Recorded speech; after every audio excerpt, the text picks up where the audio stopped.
In the deep Middle Ages, life was hard, very hard. Cold winters, bad food, dirty water, and war could end a life fast. People had to be smart to live, and some of the tricks they used were so strange that later kings, churches, and rulers banned them. But here is the twist. Today, many scientists say these tricks were not crazy at all. In fact, they were brilliant survival ideas. Welcome to True Historia. Today we explore 10 banned medieval survival tricks that scientists now say were genius. Let's begin. Number 10 is smokehouses that saved meat. Before fridges existed, meat could rot in days. So medieval people built small huts called smokehouses. They hung meat above slow fires for many hours, or even days. The smoke dried the meat and filled it with chemicals from the wood. At the time, some rulers banned smokehouses in cities because they feared fire and thick smoke, but modern food science shows smoke has natural chemicals that kill bacteria. These compounds slow decay and protect food. Today we still use this method for smoked fish, ham and sausage. What medieval villagers did out of need is now a respected food preservation method. Number 9 is vinegar water for clean hands. Hospitals in the Middle Ages were not clean places. Germs were not even known yet, but many healers washed hands with vinegar and water before touching wounds. Some religious leaders later banned this practice in certain places because they believed illness came from evil spirits, not dirty hands. Science now knows vinegar contains acetic acid. This acid kills many harmful microbes. It is not perfect, but it does reduce bacteria. In fact, vinegar cleaning is still used in homes today. Those medieval healers did not know about germs, yet their simple habit helped stop infection. Number 8 is onion and garlic necklaces. This one sounds strange. In many towns, people wore strings of onion or garlic around the neck. During times of plague, leaders mocked it and banned it in some cities because they thought it spread fear. But onions and garlic release sulfur compounds. These compounds have natural antimicrobial effects. Scientists today study garlic for its ability to fight bacteria and support the immune system. The necklace may not have stopped the plague, but the idea behind it was not foolish. People sensed these plants had healing power. Number 7 is beer instead of water. Many medieval workers drank weak beer all day. Even children sometimes drank small amounts. Later rulers tried to stop this, calling it drunken behavior. But here is the clever part. Brewing beer requires boiling water. That boiling kills many dangerous microbes. In a time when rivers and wells were often dirty, weak beer could actually be safer than plain water. Modern historians now believe this drink helped reduce disease in crowded towns.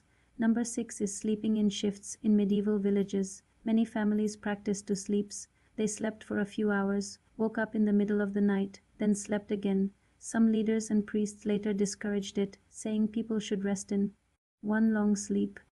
Yet modern sleep science shows that human bodies can naturally fall into this pattern without artificial light. Studies suggest segmented sleep may have been normal for humans for thousands of years. Medieval people may have simply followed their natural rhythm.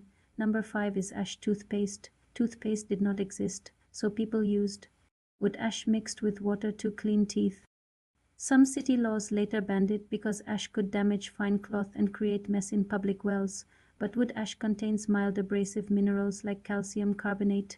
These materials can scrub plaque from teeth. Modern toothpaste still use gentle abrasives for the same reason. Medieval people may not have had mint flavor, but their rough mixture could help keep teeth cleaner. Number 4 is herbal mold medicine. Some healers placed moldy bread on infected wounds. Later church authorities banned this practice, calling it dirty and dangerous. But centuries later, scientists discovered penicillin. This life-saving antibiotic comes from mold. Not all mold is safe, but certain types produce chemicals that kill bacteria. Researchers studying ancient medical texts found that some medieval treatments accidentally created mild antibacterial mixtures. In other words, early healers were closer to modern medicine than anyone realized. Number 3 is fermented vegetables. Villagers often buried cabbage, carrots, or turnips in salt to ferment them. These sour foods lasted through winter. Some authorities banned the strong-smelling practice in crowded markets. Today we call foods like this sauerkraut or kimchi. Fermentation grows healthy bacteria called probiotics. These microbes help digestion and gut health. Modern nutrition science strongly supports fermented foods. Medieval farmers were protecting both their food supply and their stomach health. Number 2 is thick stone houses. Some Rulers once tried to limit thick stone walls because they were expensive and slowed city expansion. But villagers loved them for another reason: survival. Stone walls keep heat inside during winter and block heat during summer. The heavy material stores temperature and releases it slowly. Modern architecture calls this thermal mass today. Many eco-friendly homes use the same idea to reduce heating and cooling energy. Medieval builders understood the power of stone long before modern engineering terms existed. Number one is cats in the grain storage. In some areas, leaders tried to remove cats from food storage buildings. They feared cats would spread dirt or bad luck, but farmers resisted. Why? Because cats hunted rats and mice. Rodents could destroy huge amounts of grain and spread deadly disease. Modern ecology confirms that controlling rodents protects food supplies and reduces plague-carrying fleas. By letting cats guard the grain, medieval farmers created one of the earliest forms of natural pest control. So the next time someone says people in the Middle Ages were foolish, remember this list. Many of their strange habits came from careful observation of the world around them. They did not have laboratories or microscopes. Yet, through trial, error, and survival, they discovered ideas that science is only now explaining. History is full of forgotten wisdom, and sometimes the past was smarter than we think. If you enjoyed this journey into hidden medieval knowledge, stay with True Historia for more stories where history reveals its surprising genius. Kindly like this video and subscribe.